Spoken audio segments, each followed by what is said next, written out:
Hi, this is Patrick from One Yard Revolution, checking in from my recording studio. Perhaps an unusual location for a gardening video, but here I am nevertheless. I want to talk about two topics today. First being my expenses for the year so far, and the second being a free resource that I like to use in my garden. So, my gardening expenses so far. As of my last update, I had spent $17.40 on the garden. That included a purchase of a hose nozzle, some seed potatoes, and onion sets. Since then, I made an additional purchase for some pole bean seeds, Swiss chard seeds, and Armenian cucumber seeds. The seeds totaled $7.27, and my total for the year is now, hang on to your hats, $24.67, and it's early May. I don't anticipate spending a whole lot more money on the garden this year, though I do know I need some twine. That's not going to make much of a difference. That leads to the second topic. One of the reasons I'm able to spend so little on my garden is that I don't purchase any fertilizers or soil amendments. And one of the free resources that I use that enables me to do that is coffee grounds. I get my coffee grounds primarily from Starbucks. And they used to collect them up, put them in bags, and have them ready for whoever needed them. They're tending not to do that in my area as much anymore. But I have talked to a Starbucks down the street, and they say if all I have to do is call in the morning, they'll collect all the coffee grounds for the whole day and give them to me. And that should be more than enough if I do that one or two times, I would think. So why coffee grounds? Now, a lot of people, when they think about adding coffee grounds to their garden, they're concerned about acidity. However, coffee grounds, once they're used, and I'm talking about used coffee grounds, the pH is about 6.5 to 6.8, with 7 being neutral. So they're very close to neutral pH. And most vegetables are perfectly happy with a pH of that range. So the pH of used coffee grounds really should not be an issue for most gardeners. So let's talk about the benefits of coffee grounds.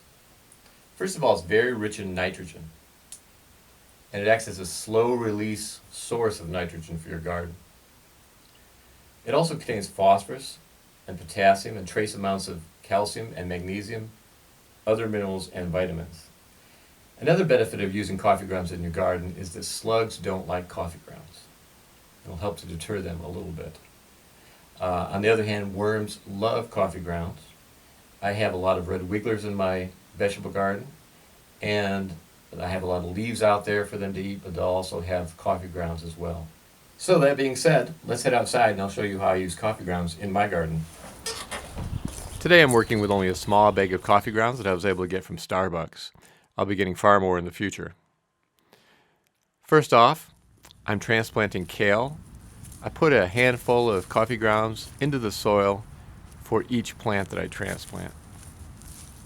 Kale likes a soil pH of 6 to 7, so the coffee grounds pH of 6.5 to 6.8 is perfect. Just about any time I work the soil, I will uncover some worms, and today was no exception.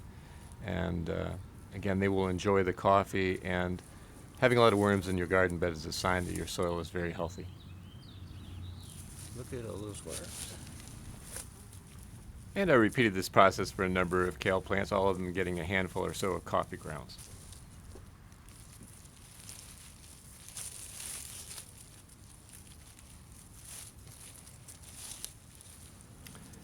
Next, I decided to sprinkle some coffee grounds around some tomato plants that are already in the ground. Tomatoes like a pH of 5.8 to 7, so again, used coffee grounds have a perfect pH for them, and this will give them a nice boost of nitrogen as they grow.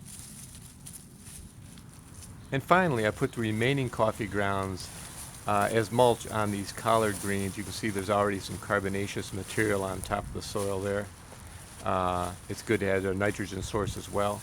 The thing you have to be careful about with coffee grounds as a mulch is you don't want to put it on too thick. It will crust up, and the water will tend to run off it. So you want to just be judicious in your use of it. Don't use too much. Sprinkle it in with the other materials and it will be great as a mulch. So though I do really like putting coffee grounds in my worm bins and in my compost bins, when possible I really like to put it directly into the garden.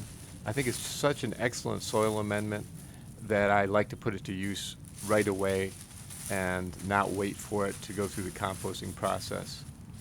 So that's all for today. Thank you for watching very much. Please like if you like the video and also subscribe. Thank you very much.